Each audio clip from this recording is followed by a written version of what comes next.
Hello everyone!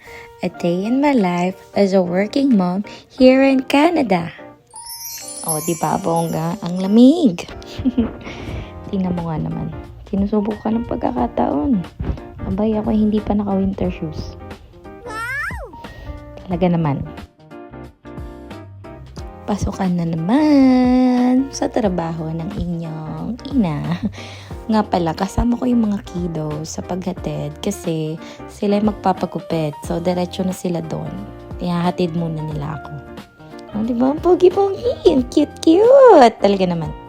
Ang cute din ng nanay. Oh, ayan. Tingnan nyo. Wala lang. Gusto ko lang pakita yung paligid na maraming snow. Ay. Ito na nga. Malis na kami. Papunta sa aking workplace. Wala lang. Pangat ko mag-voice over, no?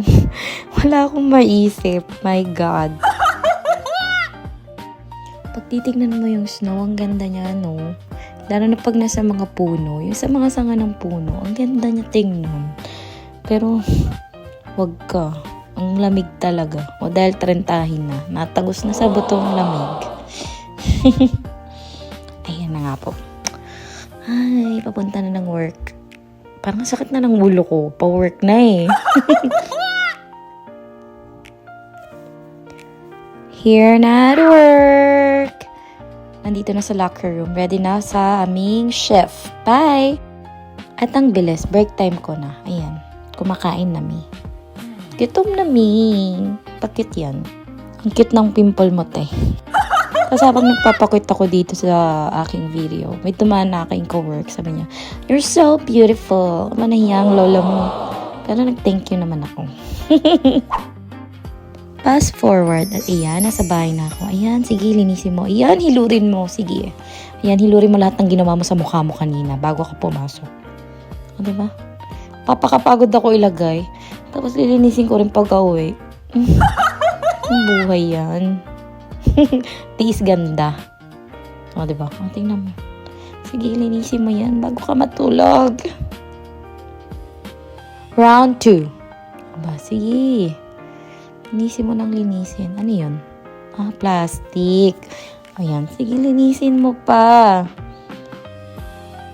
Hindi, kailangan talaga natin yan. Every time na magpuput tayo ng mga makeup sa mga mukha natin, kailangan na nililinis natin yan tayo bago matulog. Diba? Don't forget that. Don't skip this one. Okay? Hello, teacher yon. Nag-lecture pa nga. Yan, tinatawag na tiis ganda. May ganda ba? Joke lang po.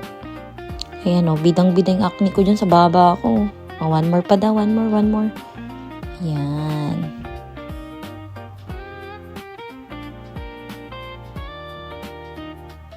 Aba, nagilamos na. Malinis na. Fresh na. I'm ready for bed, Daddy. Hello? Ang harot. Hindi. Flex ko lang, o diba? Kilamos pa ako. Hindi, lagi ko talaga yung ginagawa. Every time galing ako sa work, kailangan mag-wash ako. Kasi tatabi ako sa baby ko. Kailangan malinis yung katawan ko. Kasi galing akong work. Diba? Hindi lang yung mukha, dapat yung malinis. Dapat yung katawan. Nag-wash na ako niyan. Siyempre, di ko na